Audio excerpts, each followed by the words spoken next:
In this video, I'll show you how to clear your YouTube search history on mobile. Let's get started. First, open the YouTube app on your phone. Tap on your profile icon in the bottom right corner. Now, tap on the settings icon in the top right. Scroll down and tap on Manage All History. Here, you'll see your YouTube search history. To delete a single search, tap the X next to it. If you want to delete multiple or all history, tap on Delete.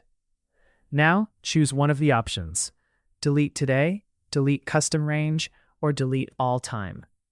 If you select Delete Today, it will remove today's searches instantly. For a custom range, select your dates, Tap Next and confirm. If you choose Delete All Time, tap Delete again to confirm. And that's it. Your YouTube search history will be cleared.